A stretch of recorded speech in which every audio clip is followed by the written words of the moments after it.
Hello, hi everyone, Sarah Pacaro here. Today's video is going to be almost an extension of another video that I have called What Happens When the Narcissist Can't Control You Anymore. Obviously, they don't like that. Narcissists are constantly in a state of trying to control, trying to manipulate, trying to deceive in an effort to get their needs met, right? If you have been with a narcissist or learned about anything narcissism, you know that you and everything and everyone else in their lives is a source of supply for them. So what happens when the narcissist can't control you anymore? What happens when you leave that relationship? When you go no contact, when you cut them off, when you block them? All of those things that indicate that they have lost control, they have lost power, they have lost the ability to manipulate, use, and abuse you. That's going to set them into a tailspin of rage because you are like oxygen to them. They need you in order to breathe. They need the ability to use, abuse, control, and manipulate you. And when you take that away from them, it's like taking oxygen away from them. It's taking their supply away from them. That's the very thing that they live for. So what happens when the narcissist can't use you anymore? What happens when you cut them off? Well, most people would think your life just gets a million times better.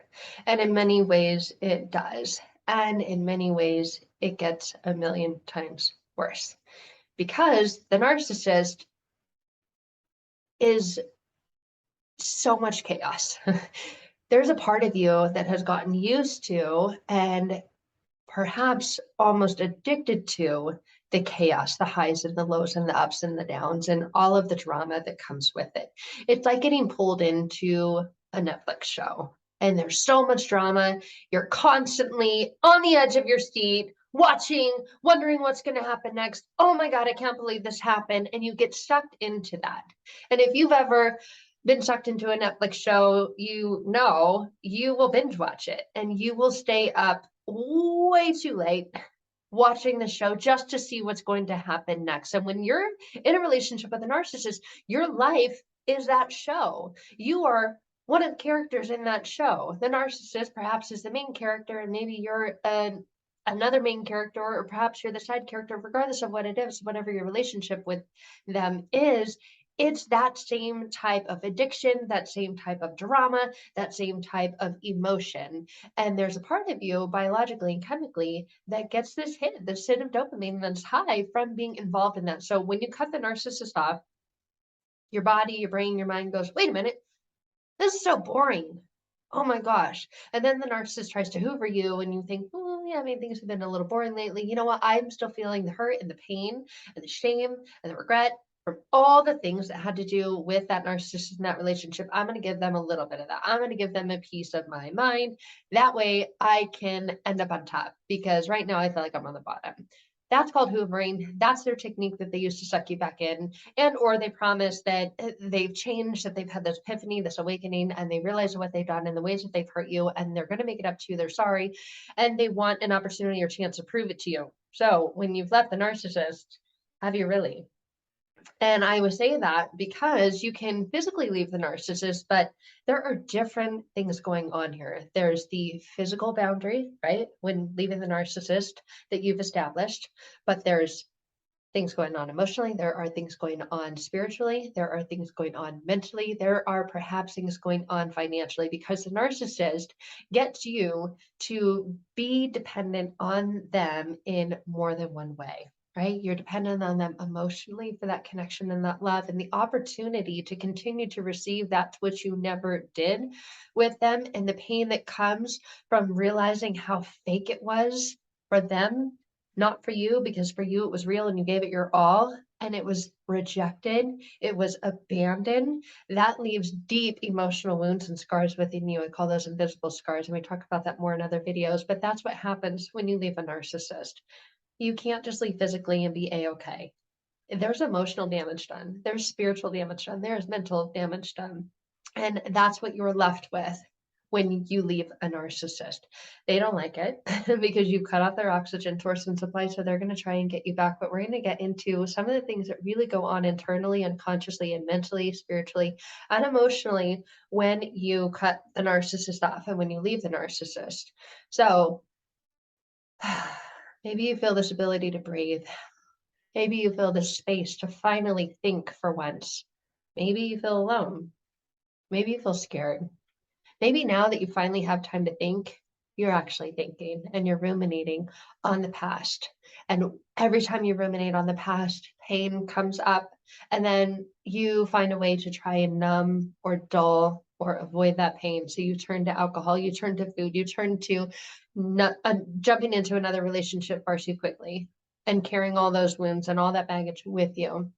So when you leave a narcissist, there's still more work to be done. It's not just leaving and going no contact, because internally you're thinking, how do I just let this all go? All of this pain, all of the emotional damage, all of these inner wounds, how do I heal them? How do I let them go? People are telling me, just let it go, just move on. And I feel like I can't. I'm stuck in this. I know I've done the right thing by leaving the narcissist and by cutting them off, but why does something that I know was that good and that I needed to do, why does it hurt so bad? Why does it have me feeling this way? And you may be feeling the emotional exhaustion from this, between the knowing that what you did was right and knowing that you shouldn't ever go back, and praying and hoping that you don't, but feeling the mental exhaustion from it all, feeling emotionally overwhelmed and drained from it all, because now you're not watching that highly addictive Netflix show anymore. Now your life is dull, it's boring, I just sit here and sulk in my misery and think about all the good times and just long to get those back. Maybe not necessarily with that person, but with someone, because this sucks. I'm tired of being alone. That's all I ever wanted with them. And I understand trauma bond, and I understand this, and I know I can't ever get it with them because they are who they are, but I want it with someone else. And I'm sick and tired of being in this misery and in this pain and being drained constantly all the time. So you may find that you have this impulse or this urge to jump into another relationship because all you wanted with them was a loving one. You didn't get it, and you still want that. So you set out to find it again.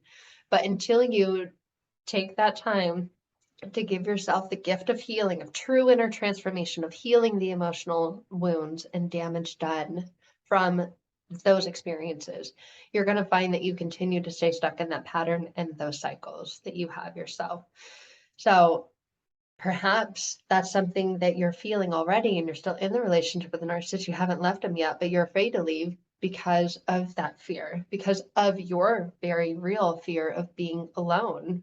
Because if I'm alone, what does that say about me, right? I'm broken, I'm damaged beyond repair, I'm no good, no one's ever going to want me. Maybe they were right.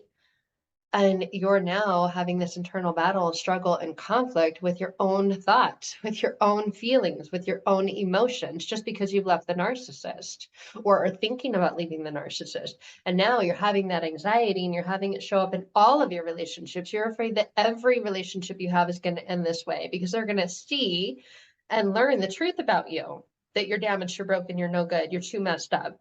And they're going to want nothing to do with that, just the same way that the narcissist wanted nothing to do with you. And so now you're in this state, in the space of not even knowing how to make decisions or think on your own. Because in that relationship with a narcissist, you didn't have to do any thinking. They decided everything for you, and you went along with it because you're a people pleaser and you wanted them to like you, love you, and wanted to have that connection with them. And you thought that that was the easiest way. It's just be nice and be pleasing and just say yes. And now you don't even know how to think or how to make decisions on your own, because in every decision they had the final say. And now you feel like you have no one in your life to make those decisions for you. And so you feel completely stuck. You are dealing with this feeling of inner hopelessness, this deeply rooted, like you can feel it go so deep, this feeling of hopelessness, this feeling of despair, this feeling of destruction. And you're taking out that destruction on yourself by using food, alcohol, substances, relationships. And you know it's to cover that thing that you don't want to feel. No one wants to feel hopeless or feel broken inside. And that's the way you feel inside now after having gotten out of this relationship with a narcissist. And you don't know any other way to deal with it. And so you numb and you run and you avoid, you distract because you don't want to deal with this feeling of hopelessness. So actually getting to the very core and the very root of what's causing that feeling is what allows you to be set free from it. But now you're dealing with this and you're dealing with these feelings of missing them. And you feel like you're drowning in these feelings. You feel like here's you and here's the feelings, and you can barely come up just to get a breath of air to continue to barely live. And you're fighting your own brain all day. You feel this internal battle of like fighting your brain, like you've gone to war with your brain. You're telling your brain, no, I know I did the right thing. Why do you miss them? And it's like you're having this conversation inside your head. Here's your you and here's your brain. And your brain's going, no, you miss them. You should go back to them. You should message them back. They just said that they're sorry.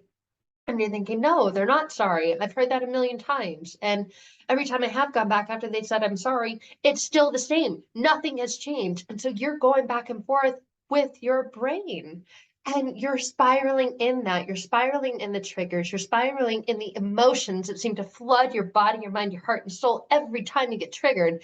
And it's like things can trigger you out of nowhere. You can be driving down the street and you can see that car that they drove, that same color, not the same car, just that color car, and this whole trigger, and you feel like you get spun into this tailwind of this panic attack and this anxiety attack, and it feels overwhelming. And obviously, you don't feel safe even driving anymore. So now you have this fear of driving. Now you're asking your friends for rides or looking for alternative ways, and maybe that's impacting your job because you're showing up late or you're not showing up at all because that's had you have anxiety attacks while driving now. You see the connection with all of this?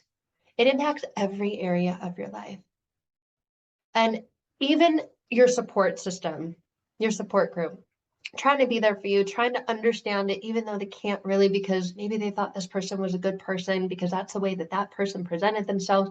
And you're like, no, that is not what happened at all. And you're actually ashamed to tell them what truly happened because they might think less of you. And so you have and hold on to all of the shame and the truth and the guilt that you feel. And so you're triggered when someone who is in your corner supporting you, trying to help you get through this, and seeing how bad you're struggling, and they say something positive to you like, hang in there, you've got this. And you're thinking, I am so far from getting this. You have no idea. I can't hang in there. I'm losing my grip. I was holding on and now I'm barely holding on. I feel like I'm about to fall over the edge and fall down the cliff into the pit. And the same way that I feel like I'm about to fall into it, I feel like I've been living in it. So no, I don't got this. And I don't feel like I can hang in there. And if I can, I don't feel like I can for much longer because you're missing something you never had. You're missing someone you never really connected with because they're so disconnected from themselves. Therefore, you can't connect with the real them because they never presented the real them to you. And that is heartbreaking. It is heart crushing. It is soul crushing. But you can't miss who you never had. You're missing who you thought you could be with.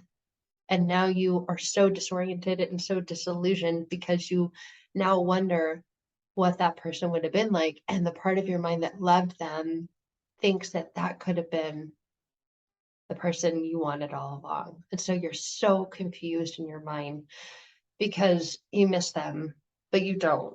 You want to be with them, but you know you shouldn't be. And now you don't know what to do. And now your brain and your mind feels like it's just in the clouds and not a nice, white, fluffy, pretty cloud, a dark, stormy thundercloud, a black cloud, a cloud that brings nothing but raining down pain, emotional neglect, abuse, and it hurts. And your head feels stuck in it and you don't know how to get out of it. That's what happens when you leave a narcissist, because you begin to realize that you unknowingly were living a lie and you gave your all, you gave your heart, your mind, your body, your soul to this lie. And now you're feeling the weight of that. And you feel like a crazy person. And you know that your behavior is crazy, your thoughts are crazy, your actions are crazy. and everything in your life feels crazy right now, and you don't know how to get your life back on track. And all of that is just sitting in your hands.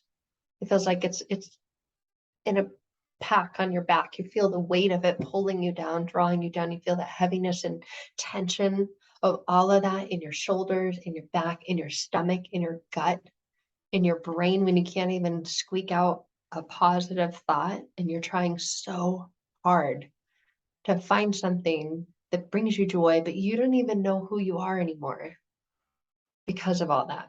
That's what really happens when you leave a narcissist and you're wondering, I know all the things that they did to me. Why would I miss someone who did all those things to me?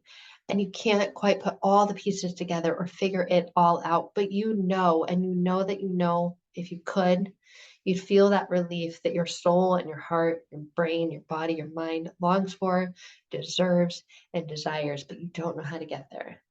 And I understand that because I've been there. Not just once. I didn't learn the first time. I took the horrible advice of the best way to get over someone is to get under someone else, and I did that and ended up in the bed and in the hands of another narcissist, a much more damaging one, a different kind of one. There are different kinds of narcissists, and that's what I don't want for you. And until you take the time to get right with your mind, to clear out the unconscious beliefs you now have that have become deeply embedded in your core and deeply rooted in you, you will find yourself in the same cycle and the same patterns again and again and again, and find yourself getting in positions and in relationships where it's even worse than the time before. And the time before you thought it couldn't get any worse. But until you do the inner work to completely transform those unconscious beliefs that have been programmed in you from that relationship, from the emotional, spiritual, mental damage that you endured, you're going to find yourself continuing that pattern. And you don't want to. You're ready to break free from that. You're ready to break out of that pattern, out of those cycles. And the most effective, the fastest way to do that is utilizing the power of your mind, the belief systems. We have our beliefs. First, we make our beliefs, and then our beliefs make us. And based on what we believe about ourselves, our thoughts are created from that. And we talked about those thoughts earlier. I'm too damaged. I'm too broken. I'm too messed up. No one's going to want me. I'm going to be alone for the rest of my life. Those are thoughts. Those are not beliefs you have. Those are thoughts that you have, and they come from the beliefs that you have. And from those, you take action on your thoughts. Perhaps you go back to the narcissist. Perhaps you continue to numb and avoid and find yourself in situations where you're pouring yourself into other things that maybe aren't that great for you, but they help you avoid the emotional pain and damage. All of those come from the very unconscious and deeply rooted beliefs you have about yourself now, having gone through that. So when you leave a narcissist, they don't like it. They will make sure that you don't like it just as much. So you're going to have an internal battle and struggle and conflict within yourself after you leave them. And that is the very next step. That's the very place that you need to spend your time. And it doesn't take years and years and years to change unconscious beliefs that you have about yourself. It takes getting to the very core and root of them, understanding what they are, and allowing the unconscious mind to do what it does, to give you something that protects you, that keeps you safe, that's also not counterintuitive in confliction with the damage that's done, because the mind can't hold conflicting beliefs. So that's the very reason why affirmations and mantras are very limited and how far they can take you in your journey to healing, because you're repeating, I am enough, I am loved. And that's a great phrase. And it's a great post-it note to put on your mirror and see and repeat, say every day. But when that phrase conflicts with an unconscious belief that you have about yourself that has years of evidence and validation to back up why it believes it's true, that you're not good enough and that you're not lovable, that's going to win, because emotion overrides logic every single time. So logically, you can say, well, I could read this. I am enough. I am loved. And the unconscious mind, the inner mind, is saying, no, you're not. You're absolutely not. Because if you were, you wouldn't have gone through X, Y, and Z. And you realize I have gone through X, Y, and Z. So what does that say about me? So when you leave a narcissist, it's not enough. That's a fabulous and very crucial first step. the next step needs to be to do the internal work to reprogram and rewire your unconscious mind and the very unconscious beliefs that you have about yourself that you may not even know that are there, that are causing those thoughts and leading to those actions that you're taking that are just hurting you, not helping you.